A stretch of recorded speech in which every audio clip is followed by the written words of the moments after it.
Hej og velkommen til denne videosekvens fra CPH Webdesign. Jeg vil nu demonstrere, hvordan man går ind og redigerer i indholdet på sin hjemmeside. Jeg starter med at gå op i adressefeltet, hvor jeg efter adressen på min hjemmeside og skråstregen skriver login og trykker enter. Jeg kommer nu ind på min login-side, hvor jeg under brugernavn skriver mit brugernavn, og under adgangskode skriver jeg selvfølgelig min adgangskode og trykker på login. Jeg kommer nu tilbage til hovedsiden, og det lille ikon herover er en hængelås, den indikerer, at jeg er logget ind på min side.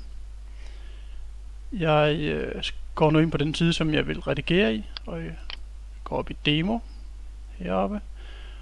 Og så kan vi se, at ikonet her det har ændret sig til et stykke papir med en blyant på. Jeg trykker på ikonet for at komme ind og redigere. Og jeg kommer nu ind på et skærmbillede, hvor jeg kan redigere i indholdet på den her side.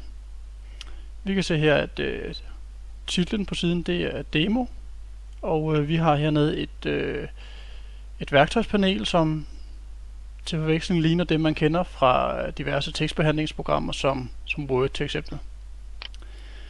Men jeg sætter musen herned, og jeg starter med at skrive lidt tekst. Jeg har forberedt lidt her. Og jeg vil også gerne have en overskrift til min tekst. Så den kan vi jo passende kalde for overskrift. Og overskriften den vil jeg også gøre lidt større, og derfor går jeg her, hvor der står paragraph, og trykker her, og så giver jeg den det, som hedder en heading 1. Det er en form for en overskriftsklasse. Nu har jeg teksten på min hjemmeside klar. Jeg vil også gerne have et billede, så derfor så sætter jeg musemarkøren her, hvor jeg gerne vil have indsat mit billede, og jeg går ned, hvor der står billede hernede under ruden, og det billede, som jeg gerne vil have, det er et, som jeg lægger på min computer. De ting, der ligger her, de er allerede uploadet til min server. Men eftersom at jeg gerne vil uploade et nyt billede, så trykker jeg på gennemse filer, og så finder jeg den mappe, hvor de her ting, eller hvor det her billede ligger. Og vi har et billede her. Vi kan jo lige vise lidt større ikoner, så kan vi se, hvad det forestiller. Jeg lægger det her billede ind. Så har jeg valgt billedet, og vi kan se hernede, at det er klar til at blive uploadet. Så jeg trykker på Start Upload. Så er billedet uploadet, og vi skal så bare lige finde det her på listen. Det var her. Jeg trykker på Inset. Og umiddelbart der står det jo lidt forkert. Jeg tror lige, vi udvider ruden en smule, således.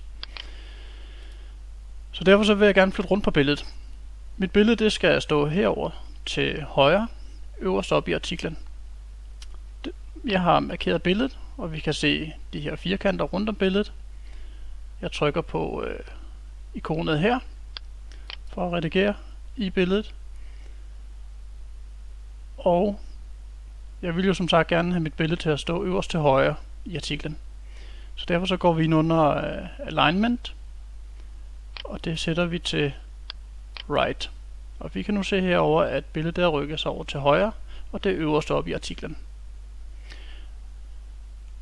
Vi kan også se allerede herover, at teksten den står meget tæt på billedet.